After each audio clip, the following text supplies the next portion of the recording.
5 seconds. Start. Tamil Nadu சட்டமன்ற பேரவையில் முதல் துணை மதிப்பீடுகளை முன்வைத்து மாண்புமிகு நிதியமைச்சர் ஆற்றிய உரையாவது: மாண்புமிகு பேரவை தலைவர் அவர்களே, இந்த நிதியாண்டிற்கான முதல் துணை மதிப்பீடுகளை இம்மாமன்றத்தின் முன் வைக்கிறேன்.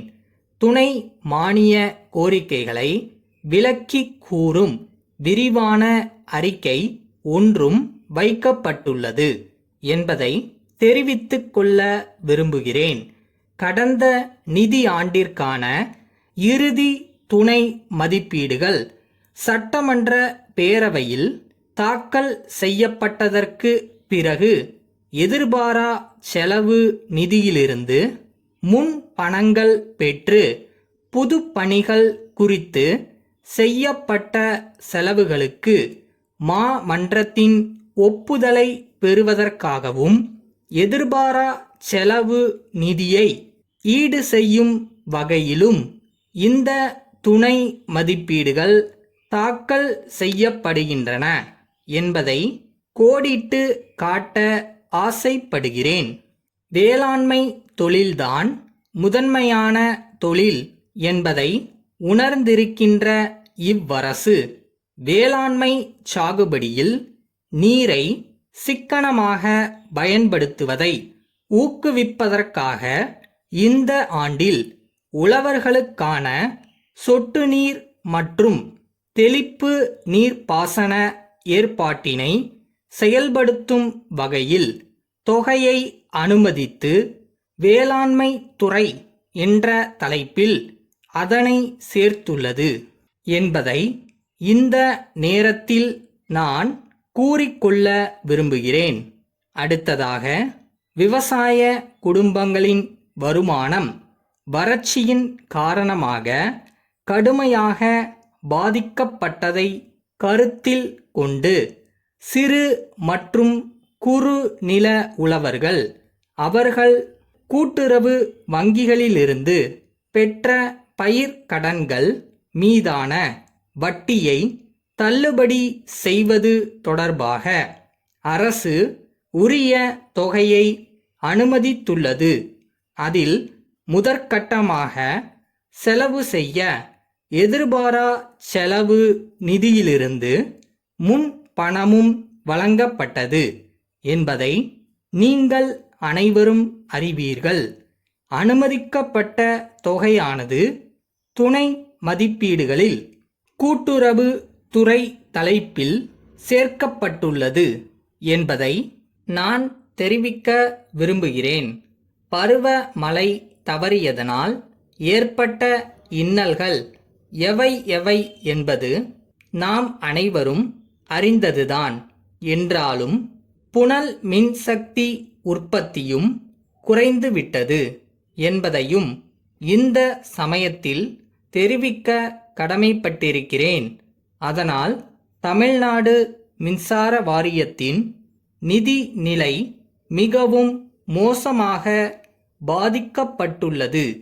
இது தொடர்பாக மின்சார வாரியத்திற்கு ஆதரவு அளிக்கும் வகையில் போதுமான தொகை எரிசக்தி துறை என்ற தலைப்பில் வழங்கப்பட்டுள்ளது என்பதை சுட்டிக்காட்ட விரும்புகிறேன்.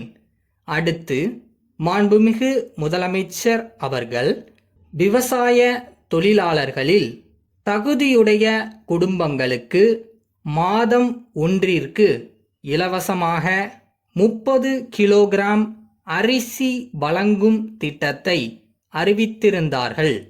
உணவு பாதுகாப்பு அளிப்பதுதான் இத்திட்டத்தின் நோக்கம்.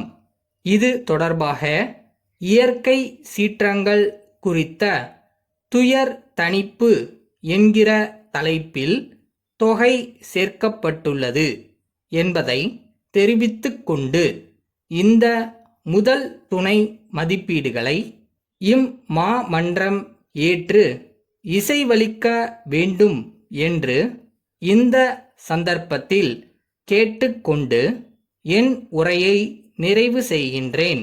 வணக்கம்.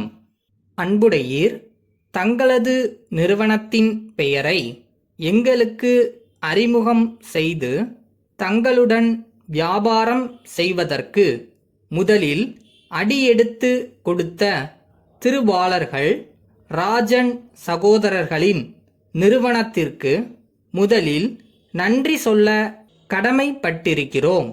சென்ற ஜனவரி மாதத்தில் தங்களது பிரதிநிதி எங்களை சந்தித்து வியாபார ஒப்பந்தத்தை செய்து கொள்ள ஏற்பாடுகளை செய்து கொடுத்தார்.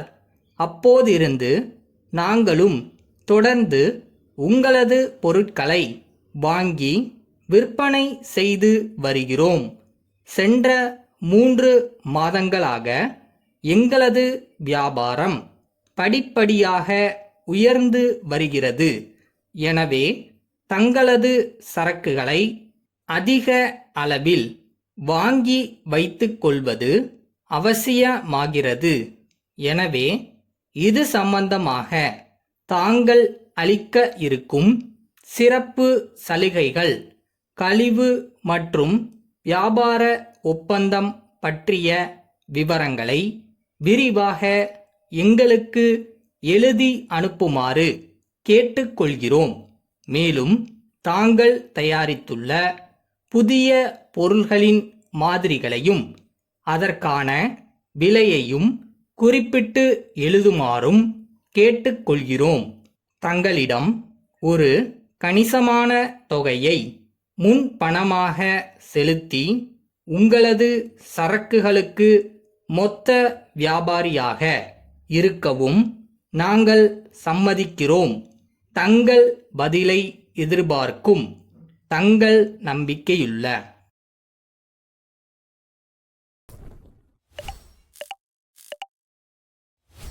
பழசெல்லாம் மறந்துடுங்க. Everyday is new day and fresh day. So மறுபடியும் ஆரம்பிப்போம். என்ன ஆகிட போகுது?